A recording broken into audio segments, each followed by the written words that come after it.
hi.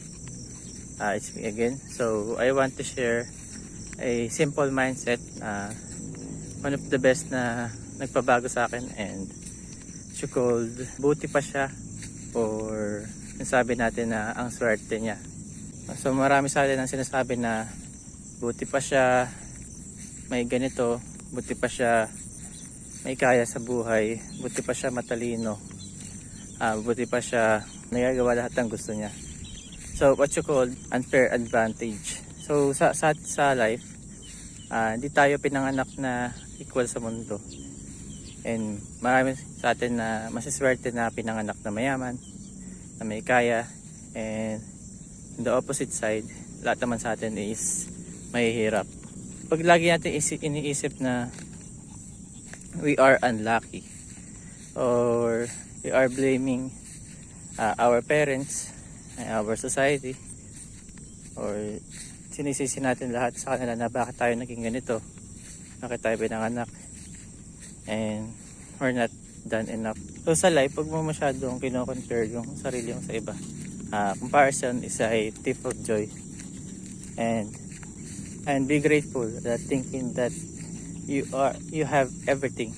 Kasi kapag iniisip mo yung mga bagay na mas nakakaangat sa'yo, mas better sa'yo, is made-depress ka talaga. And may mga technique din dyan nila, tinatawag na you compare something na mas less unfortunate sa'yo, less talented, and malalaman mo lang talaga na you have a talent also, and very worth it kang tao. And I want to share something na what you called unfair advantage. So it's a miles, money, intelligence, location, education, and status. So pwede rin physical. So physical kasi either na you have advantage na you are attractive. So in a business world kasi yung mga taong mas attractive and mga gwapo, magaganda is mas mataas yung mga sales nila rather than sa average person.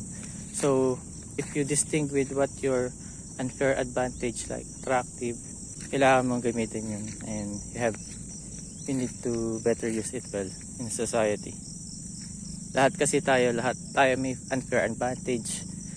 Yung iba sa atin matalino, iba sa atin pinanganak mayaman, iba sa atin anak sa location na Japan, may pangarap tayo na sa Japan kasi tayo lang.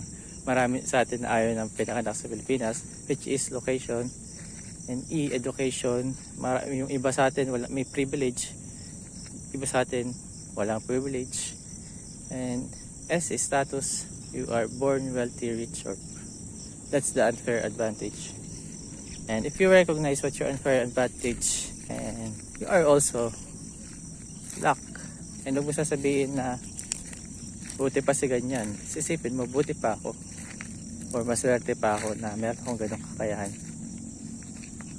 Pag once kasi natin inisip na we have the ability and talent, kasi walang talent maniniwala kayo, we are na all people are not born talented already. Like pinanganak ka agad tapos meron ka ng talento, walang ganun. And what you called talent is improving skills every day. You need to improve it every day. So daig nga ng taong consistent ang talented. Kahit na talented ka, or something na magaling ka sa ganito, and hindi ka naman consistent, ayun, matatalo ka ng consistent na tao.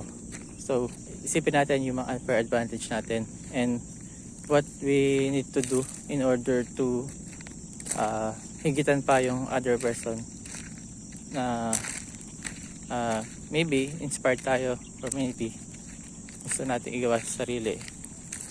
So that's all, and I hope you guys doing well.